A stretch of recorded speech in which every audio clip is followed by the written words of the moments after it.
Hello, my name's Hamish and I'm a volunteer with Tools for Solidarity in Belfast, Northern Ireland, and today I'm going to tell you all about how to look after and care for the saws that you've received.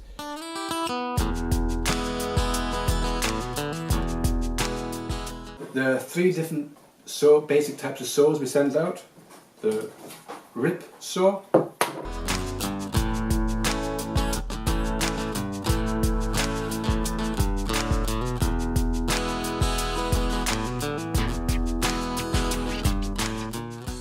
a rip saw cuts along the grain of the wood. That's the way the tree grows, the grain. So a rip saw cuts like this. A crosscut saw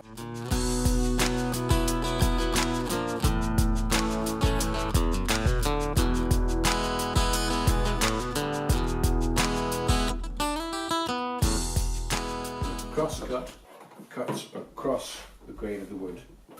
So, and tenon saw, smaller teeth, also cuts across the grain of the wood. Unfortunately, you cannot sharpen all saws. This is what's called a hard point saw with hardened teeth on the top. See that black line on the top? That indicates that the steel has been hardened in the factory. And once those hard teeth have broken and become blunt, it's not possible to sharpen that saw. The rest of the steel is very poor quality. Good quality saw with good quality steel, you can sharpen it. Keep on sharpening and sharpening. This saw can still be used, and we can still sharpen this saw.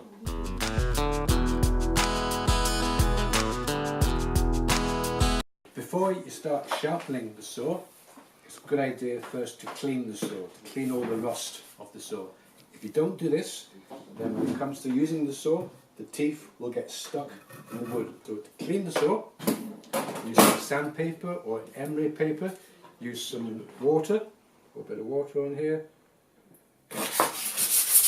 or paraffin, but water is cheaper than paraffin. And dry it off. And I'm being very careful that I don't damage the teeth of the saw, the sandpaper, so I have my teeth of the saw like this. I also use wire wool, but sandpaper is cheaper than wire wool.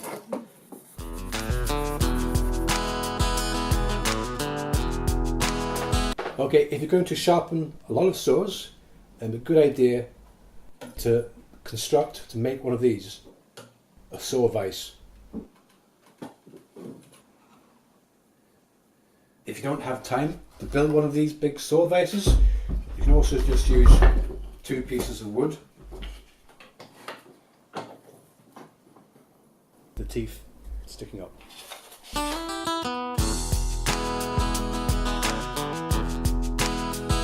Before we start to sharpen the saw, it's very important that we make sure that all the teeth of the saw are at the same height. Because if some teeth are higher than other teeth, then those teeth will do more work than the other teeth, and the teeth all need to be a uniform height so that the saw can smoothly cut through the wood, and it's not going to jump in the wood with some teeth being higher. So to get the teeth the same height, I'm going to put this metal rule, or it could be a piece of wood as well, on top of the saw, and I'm going to look to see which teeth are higher.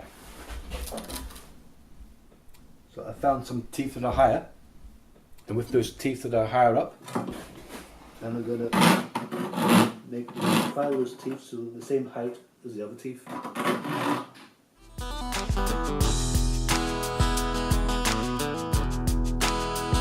When I'm sharpening the saw, I always sharpen towards the handle, so it's going in this direction, in the direction of the handle, and it should be here, it should be 70 degrees. I'm using here a sliding bevel.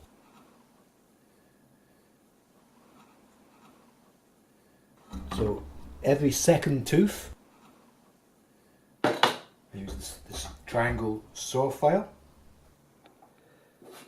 and I do 3 strokes.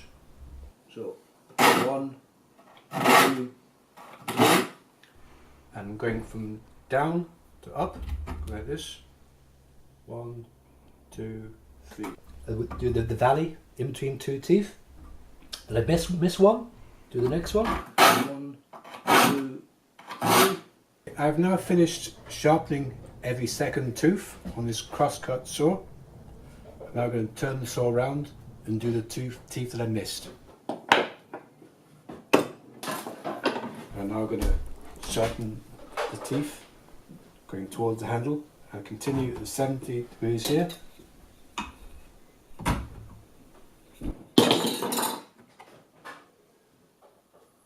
Every second tooth.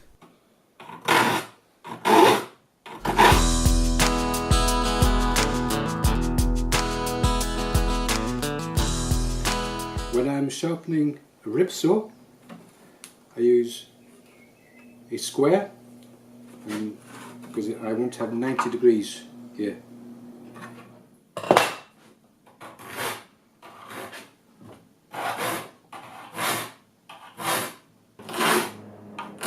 And I do every tooth.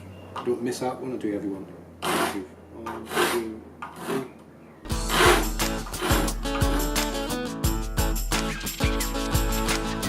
After sharpening the teeth, and then you need to set the teeth. That means the teeth have to be set different directions. One teeth that way, next tooth that way. If you don't do that, then the saw will not be able to travel through the wood, not be able to cut the wood. And I use a special tool called a saw set, and I measure the number of teeth in 1 inch. 1, 2, 3, 4, 5. 5 teeth in 1 inch. I'm going to set this saw set to the number 5 position. Different choices, different settings. Number 5, and I'm going to set the teeth. Push each one.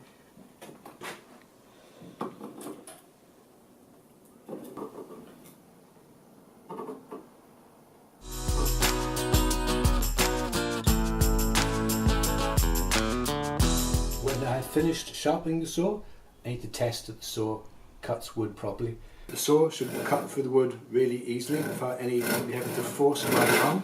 So I let my arm go all loose and see if the saw does the work. The saw should do the work, not me. If the saw is not good, then it sticks and there is resistance. The saw is nice and sharp.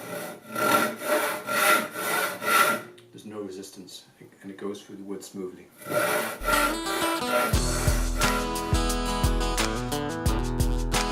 So when you finish sharpening the saw, you finish testing it, you're happy with the saw, what's important is that you keep the saw in good condition when you're not using it.